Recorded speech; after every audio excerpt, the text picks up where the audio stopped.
We are back. Finally going to do the finish work on Joey's buck. Typically doing this in one fell swoop, but since I'm doing this on a video and I got a bunch of other projects here going on too, I'm going to do this in steps for you guys. So tonight is going to be cleaning and epoxy work. And then tomorrow night when I come back out here, once this stuff kind of dries, in nose detail, I'll do the painting, and then it will be one more good fluffing, one more good grooming, and it'll be done. So tools of the trade for this that I like to use. First thing I'm going to do is wipe down all my surfaces, and I like to do that with denatured alcohol. Reason being, it doesn't really rehydrate the skin that much. It evaporates very, very quickly. So I prefer to use that. You can use like lacquer thinner too. Some sort of a Q-tip. I just have these ones here, but just a regular Q-tip works for cleaning the eyes. I've already actually cleaned the glass mostly and got most of the stuff done, so but you're just going to use a Q-tip for that. 2-part epoxy sculpt. You can use any color you like. A lot of people use gray or like a nude color. This is like a pink, and I use that pretty much on everything because, especially around my eyes and my nose, I like to, if I don't like color that in completely and it shows a little bit of pink through, it adds some nice natural color in there. So generally only using the pink for the most part. Sometimes I'll use black on like a bear or something like that. Couple tools of your choosing. As far as molding tools go, these are the two that I use the most, so that's the ones I'm comfortable with, but you can use anything you're comfortable with. Doesn't really matter at the end of the day. And then a paintbrush that is got a little bit stiffer of an end. This was a longer one and I cut it, and I use that to kind of blend my epoxy work. And I think that's it. So step one, I'll bring you guys in here. We'll start pulling pins and we will do an eye. First step is going to be cleaning. And I just put a little bit of alcohol on a swab here. And all you're doing is just getting that hair and the skin cleaned here. And you're going to do that on the nose as well. Try to get as much glue out as you can, or anything like that around the mouth. And then in the ears as well. Any grease or anything like that that could be on the hide still to keep the paint from sticking. Don't be afraid to get in here with some sort of a brush.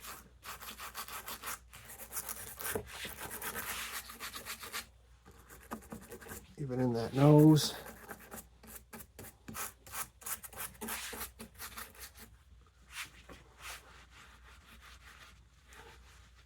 A lot of these little steps seem foolish, but it all goes into making a nice mount at the end of the day. It should be your goal. If that's not your goal, you probably shouldn't be doing this. You're not trying to saturate anything or go too crazy. This is not a metal brush. This one's just plastic, so sometimes I'll even hit up and around the eyes with it. Get in that tear duct.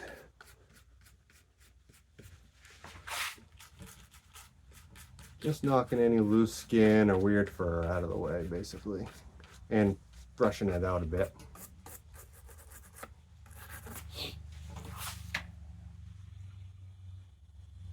Then I'll dip one of those Q-tips in, and I'll get in the nose.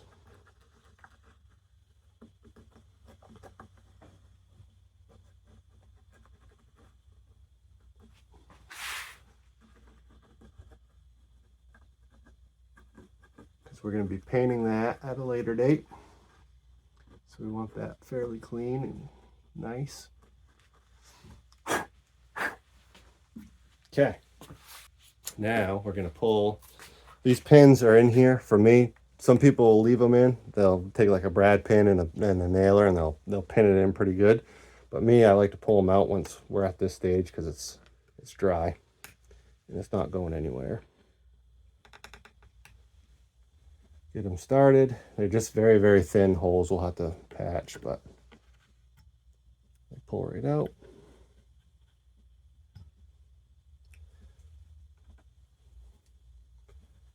I'll try to do this as much as I can without getting in your way. I'll typically start with the eye. Again, I'm going to try to do this without getting in your way.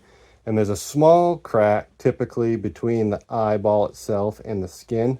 You're just trying to fill that. You're not trying to go up onto the eye or anything crazy. You just want to fill that gap around so it's a nice smooth transition from the eyelid to the eyeball.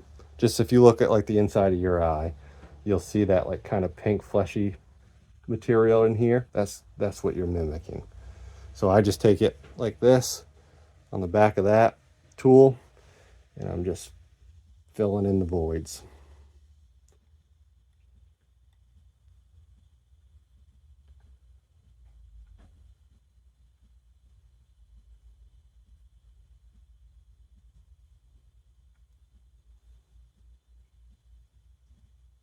And the eyeball should not take that much material.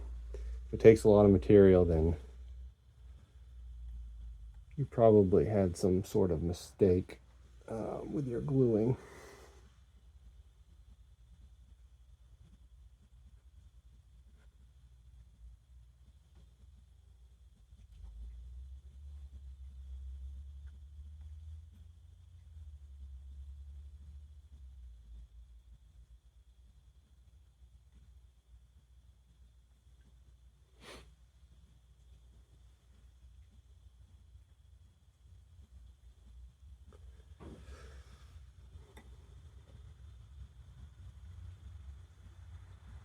So I'm just going around making sure everything's filled in. There's no little hairline cracks between any of this. Okay. So you could, I guess, in theory, leave it like this, but generally speaking, that amount of flesh isn't coming up onto the eyeball.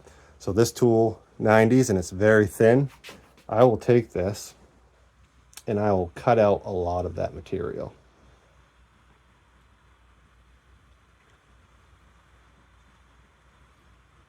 Again, I'm kind of doing this at a weird angle for you guys.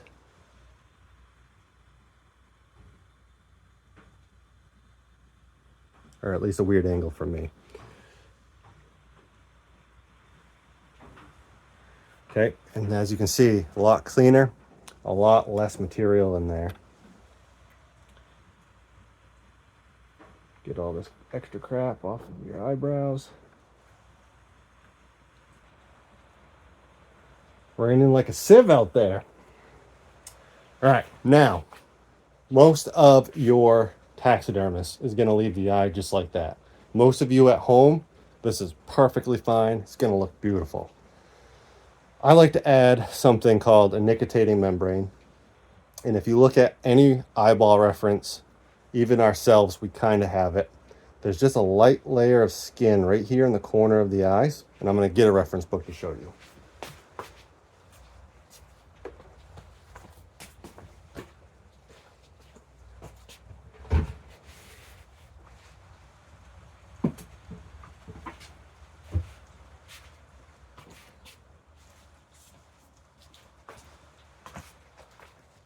So if you can see this layer of skin right here, that is your nictitating membrane. It does a lot of different things as far as how far out or in it is, depending on what your eye is doing. Some of them are very, very little. Generally, that's what I'm trying to do, is just a really little amount like that in the corner. It'll go on pink. I'll paint it black. Well, like really dark brown. So to do that, you can buy fake nictitating membranes. You can leave them on your deer eye in the tanning process and get them tanned and take them off, let them dry, reinsert them. I just use this epoxy sculpt because it doesn't take a whole lot. Sometimes I have to do it a couple times to get it right.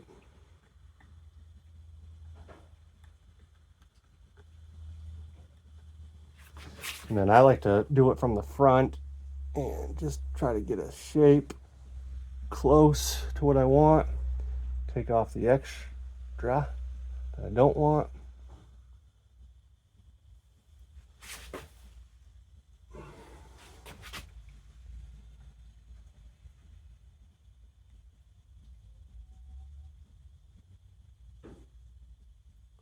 Try to get it to blend in and shape it a little bit.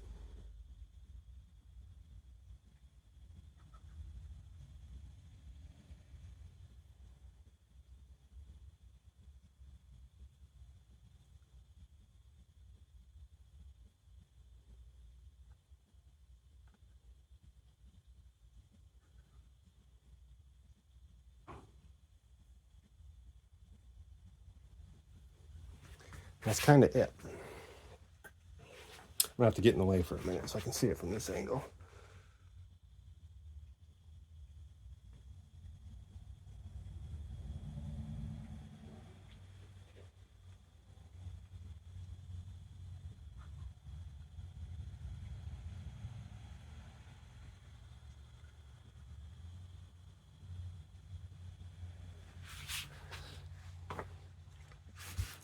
So you can kind of see what I'm looking at there.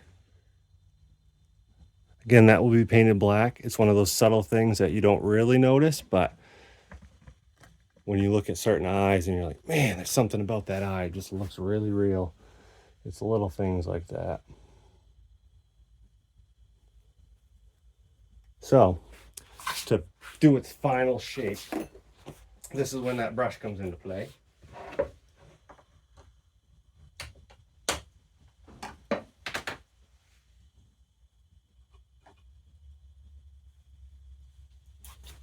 I just dip it in that alcohol and I'm just smoothing everything out. Add a little bit of texture. You can kind of do some fine-tuned shaping with it.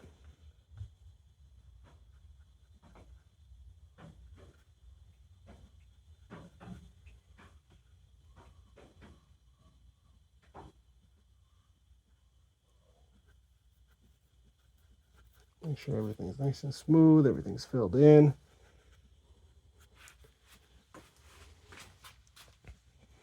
And that, ladies and germs, is an eye. Just like that. The eyeball itself is done.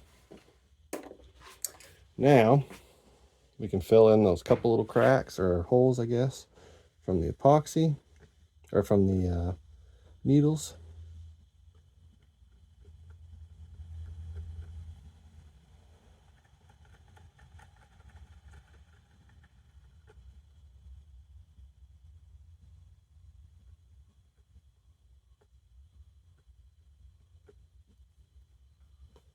Just like that. And then I will fill in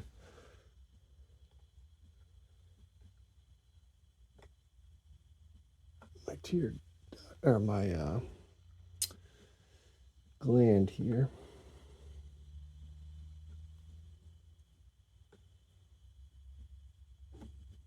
When deer are, bucks and does are hitting mock scrapes, you see them rubbing their face a lot. This is one of the major glands that they're putting on there. Anybody that's ever skinned a deer, anybody that has taxidermy, every once in a while you'll skin deer that has like a lot of wax in here. That's one of their big communicators, is right here.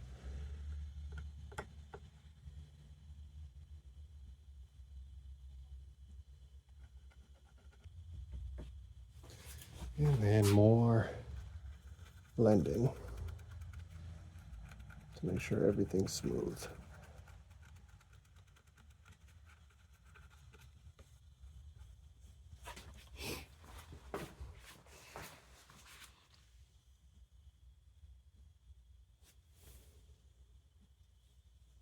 If you had a hole, let's say that was more of a hole right there than it is just a little bit of skin ripped, you could fill that in at this point too. But that's just a little scar. So you remember how I said there's not a whole lot of finish work with these replacement noses? this is where it saves a lot of time. Instead of having to put this much epoxy into the nose and smooth it all out and blend it all in because it's nothing but foam and try to get everything shaped right, I now just have a small seam I have to blend from this nose, the inner nose, to the nose pad. So a lot less time.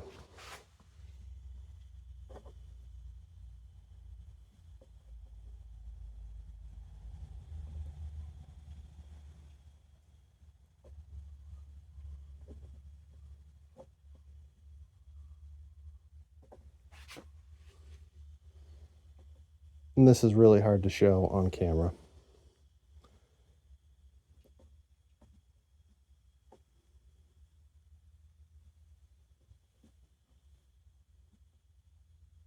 And sometimes I'll use different tools on this as well.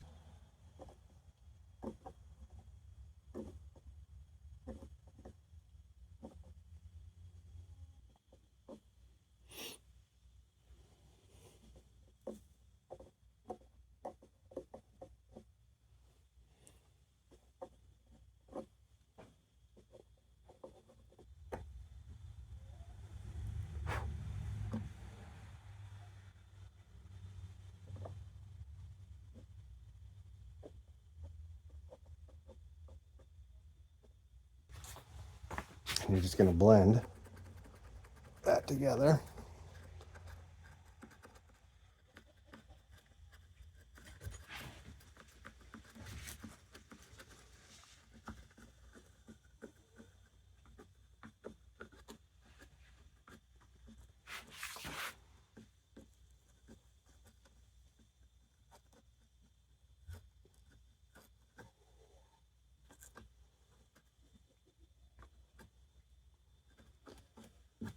And just like that, the nostrils blended.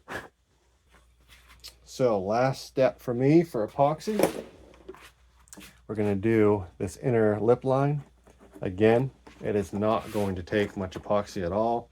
If you wanted to add a bottom lip to this or whatnot, you can with this epoxy as well. I've started trending more towards the fact that I see very little to no bottom lip at all. I think it's the most natural look than having a big old, like, looks like he has a big old chew sticking out, big old bottom lip. I've done deer like that in the past, but I like this. It's just cleaner looking, in my opinion. So all we're gonna do is create a little worm of epoxy, and we are gonna start.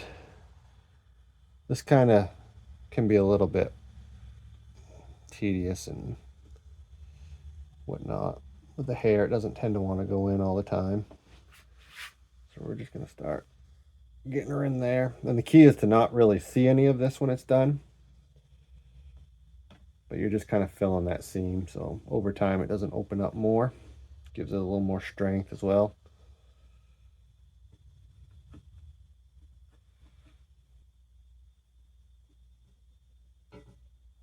Don't get too hung up with like pushing hair in and all that at the moment. We can brush that out at the end.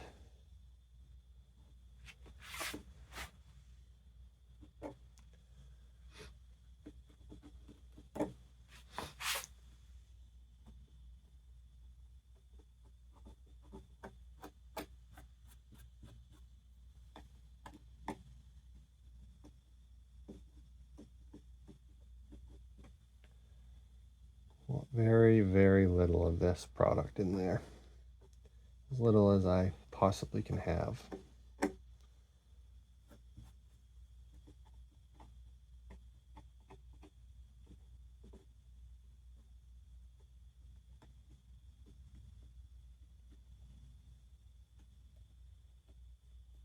I have this side of the tool too that's kind of wider this way but very thin that way. That works good for just really keeping it thin and getting it down into that seam.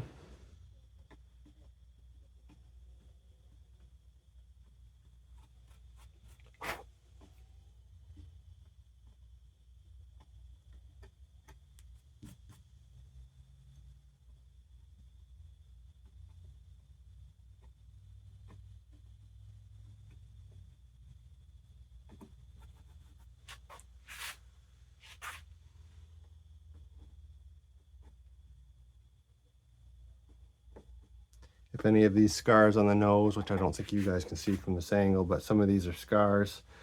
They're not very deep, so they'll get covered up with paint and all that, so they won't look obvious. But if you had a big scar or a hole in your nose from the tanning process or skinning process, you could fill it with this. And then add your nodules on top of that, which we're going to do in a minute.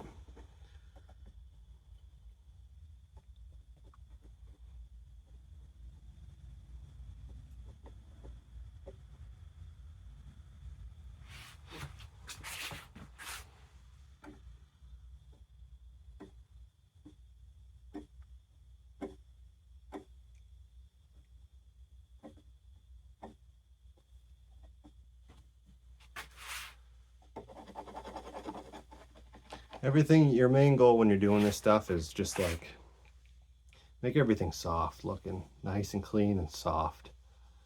Everything can be overdone, and when you're starting out you tend to track that way because you don't really know what you're doing most of the time, and I'm just as guilty of it as anybody.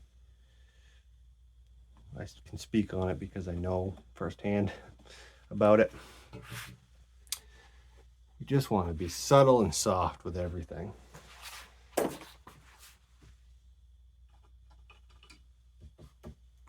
So we'll clean that up with the brush a little bit. Smooth everything out, take one last look at it, make sure it's good.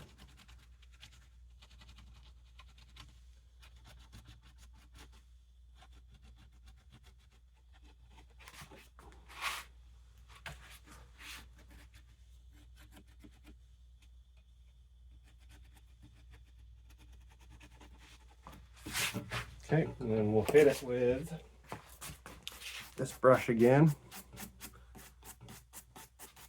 Make sure all the hairs are untucked. Nothing's in that epoxy work. Okay, onward to the nose texture and a little bit of eye texture. Next step is we're going to add the texture back into the nose. The deer's nose have a bunch of little nodules, and you got to kind of build those back up to give depth back in the nose. So typically I'll start at the bottom and work my way up. There's a bunch of different things you can do. This is just Mod Podge and a little applicator, and I like to try to actually do it on each little nodule. So I like to try to recreate it as best I can. Sometimes I have to do it on my finger a little bit to make sure all my air bubbles are out. I don't want air bubbles.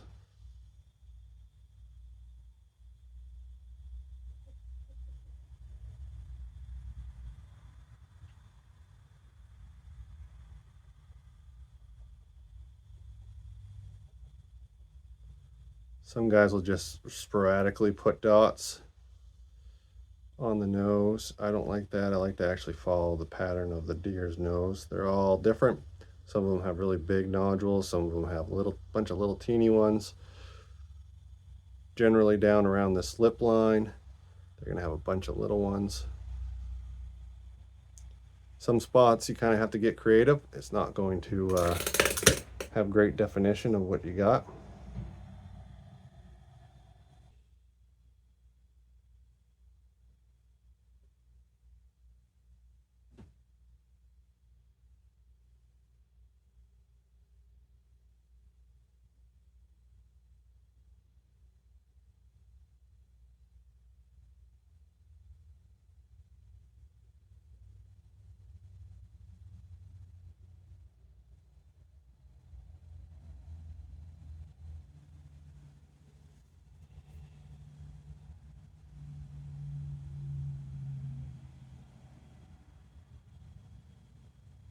Hopefully you can see how there's a bunch of little individual nodules already there.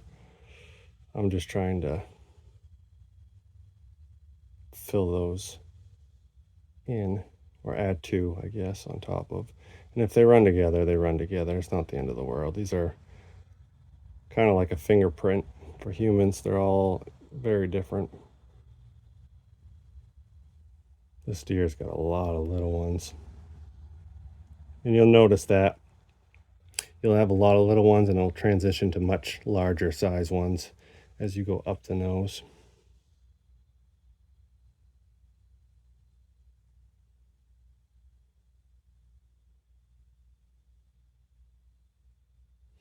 If you want to get real detailed, you can kind of alternate around what you're doing and get them a lot closer together, and they'll be a lot cleaner too. But you don't want to add a lot. This isn't something that you want like super crazy textured. Just trying to get some depth back in it.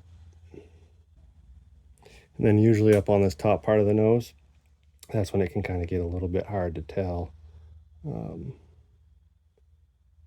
where those nodules are.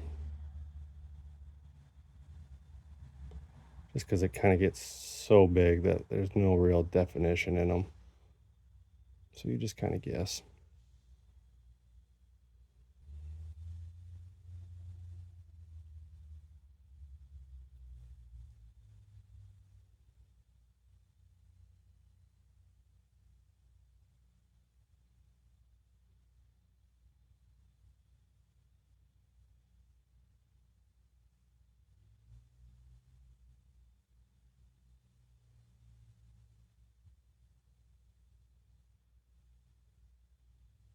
If you are just going to blotch this on kind of randomly, if that's the route you decide to go, that's fine. You can do that. Just try not to create a pattern, if that makes sense.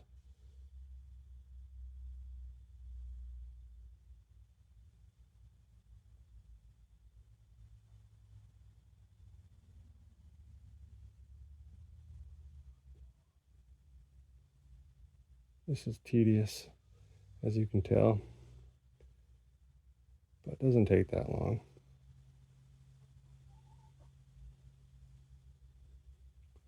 This is a new bottle, so I got a lot of little air pockets. You see those little air bubbles in those? That drives me crazy. But those little ones you won't see when it's painted.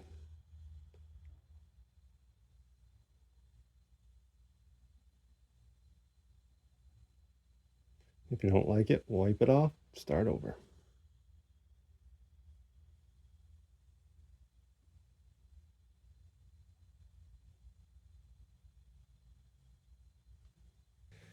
Okay, that is the nose. So one last thing that I do for the prep work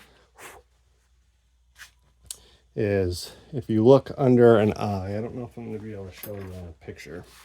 They have these little bumps underneath their eye that have like kind of a waxy texture to them when you're fleshing them from the other side.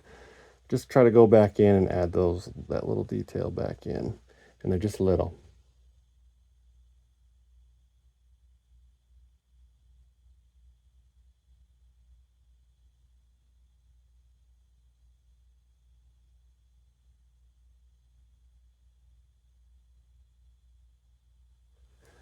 Just something like that.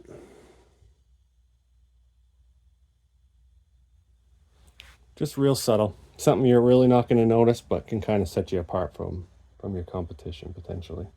Okay, so I don't know if you guys remember way 17 years ago when we had sewing it up and I had a hole right there in the back, and I said we can patch that with hair. That's why I always usually save chunks from them so that I can color match it. So what we're going to do is we're going to add, this is just fiber tack. This is the stuff you would use for like if you were a hobbyist and you wanted to add fake grass to like something you're creating, or if you're putting fake velvet on antlers. This is that. This basically reminds me of like some sort of an Elmer's glue and or Mod Podge. So just put a little bit on like that. Try not to let your hair get in it. It's not, it's kind of a gooey glue. And then I'm just going to spread it around.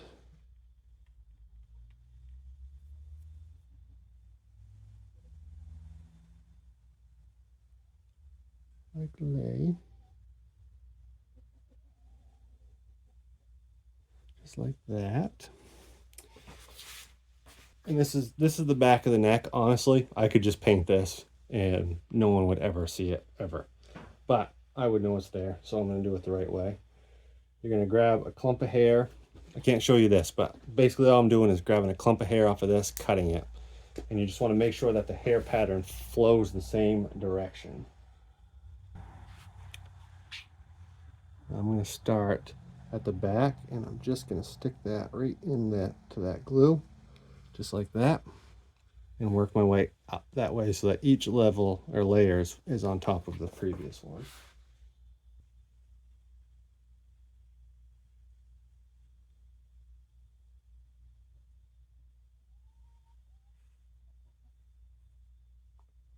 Not all the hairs will stick, but most of them will.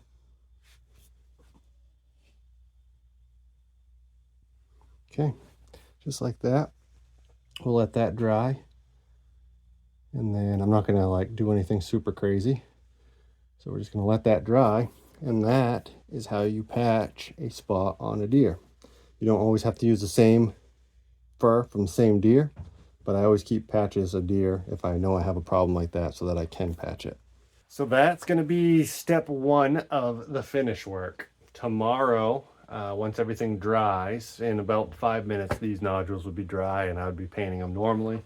But this filming process takes a little bit longer. So we're going to go have dinner, and then I'm going to come back out tomorrow night because I got to do some work to this moose still. And yeah, we will paint him, and then he will be 100% done probably by this time tomorrow.